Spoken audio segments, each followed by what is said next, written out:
What if I told you that most of you watching this video could be having way more lucid dreams than you are right now by doing something very, very simple that anyone watching this can easily do? That's actually what I am saying, and I'm going to explain what you can do in just a moment. But first, if you're new here or you're not yet subscribed, make sure you do hit that subscribe button, hit the bell icon, enable those notifications. It helps out the channel massively, and it also ensures that you can see new lucid dreaming content when I put it out. Also, if you've got a lucid dreaming question, before you go down to the comments to ask it, check on the channel. Go to that little search box and search your question, because I've made hundreds of these videos already, so you might be surprised and find that your question is already answered in a dedicated video. Anyway, on to the idea of today's video itself. So let's think about what you would do if you didn't know something and you wanted to find it out.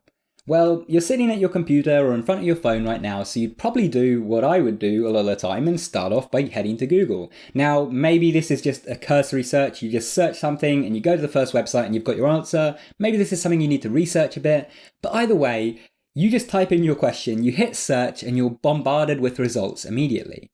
Now, the human brain doesn't quite work like that. The human brain stores things in complex networks of association. If you go to a particular place, you're going to have particular memories, feelings, and associations with that place already built into your mind from when you've been there before, assuming that you have been there. In fact, some of these associations can be so strong that scientists have found that both in humans and in other animals, just being in a particular place conditions us to be more likely to perform activities that we've done in that place before.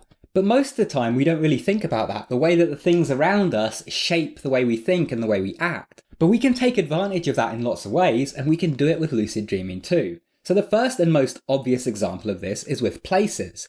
If you can, dedicate a specific location to lucid dreaming that is different from where you just go to sleep at night when you can't be bothered to perform a technique and you just want to go to sleep and get some rest. So if you have a spare or guest bedroom, or if you're comfortable just falling asleep on the couch or somewhere else in your house, then try this out. Try actually going to this different location each time that you perform a lucid dreaming technique. This is going to build up the association over time that this location is specifically for lucid dreaming. And as you have more and more lucid dreams at this location, you're further going to strengthen that idea in your brain, and it's going to be easier and easier to lucid dream just by going to this spot, even if you go there and you don't perform a technique and you just fall asleep. But of course, that's not the only thing that you can do. Places aren't the only way to build associations in our mind. It's the things that fill those places, and it's the things that we interact with, and it's the thoughts that we have and the activities that we perform. So what I'm suggesting to you is to build up a dedicated lucid dreaming routine that has lots of these little anchors that you're going to start to associate with lucid dreaming over time, so that anytime you in future encounter one of these anchors, it's going to boost your chances of lucid dreaming. So what could an anchor be? Well, it could be something as simple as having a special pillow that you use when you go to sleep to try and lucid dream. Basically, what you could do is buy yourself a dedicated pillow for lucid dreaming, and each time you go to your special lucid dreaming spot, you pull out that pillow and you go to sleep on it. Now you have the added benefit that you can go to the place where you usually lucid dream, you can sleep with that pillow, but then on nights when you can't be bothered to go sleep on the couch or in the guest bedroom, you can take that pillow with you and rely on the fact that you've begun to associate it with lucid dreaming to help you have a higher chance of getting lucid. Now, hopefully, if you've been watching my videos for a while, or you've been watching other creators, or you've been lucid dreaming for a while, you're already using some anchors without really thinking about it. One of the reasons I emphasize the importance of dream journaling is it's not just about remembering your dreams. It in itself is an anchor that you're associating with your lucid dreaming practices. So each time you wake up and then you write down your dreams, you're creating this association between this dream journaling act and lucid dreaming. So if you then wake up to perform a technique, write in your dream journal and go back to sleep, you've now associated that act with, hey, I'm going to actually potentially have some lucid dreams now, so you're more likely to get some success in that. But while using a dream journal is something that is innately related to lucid dreaming, you'll notice that the other two things that I mentioned, going to sleep on the couch or in the guest bedroom or using a special pillow, aren't inherently things that make you more likely to lucid dream or that are associated with lucid dreaming. These are things that you are building that association with. So you can use anything that you like to build up this routine and to build up more and more associations. So you can get really creative with this and experiment in lots of different ways. Maybe you find that you go to sleep on your left side every night and you could sleep on your right side each time that you're trying to lucid dream.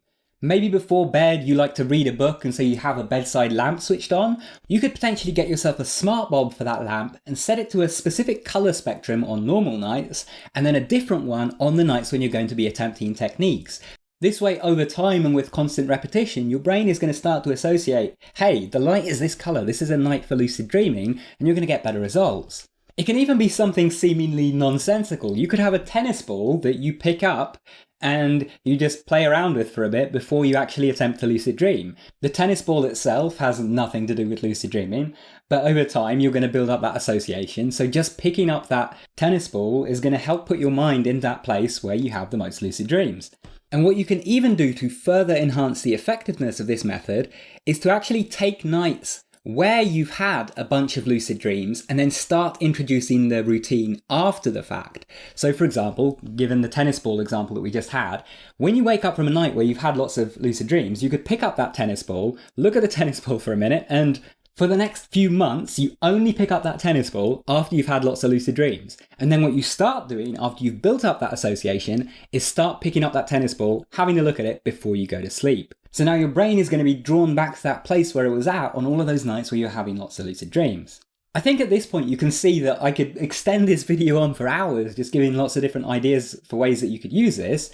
But rather than me waffling on and taking up more of your time, how about you go down in the comments and suggest an idea for everyone else? What's an object or an action or an activity that you could perform each time you're about to lucid dream to start building up that association? Something fun, something easy that anyone could do. Leave your suggestions down in the comments below. Thank you for watching. I hope you enjoyed the video. Now, if you'd like to learn more about lucid dreaming, be sure to check out the Lucid Dream book. Check it out at the link up in the top right hand corner or down in the description below, or go to gum.co/the Lucid Dream book to get your hands on that. Anyway, thanks again for watching. Make sure you subscribe and enable all notifications. And if you want to keep watching, check out one of those videos on screen. Go watch that and I'll see you there soon. Take care and have some awesome lucid dreams.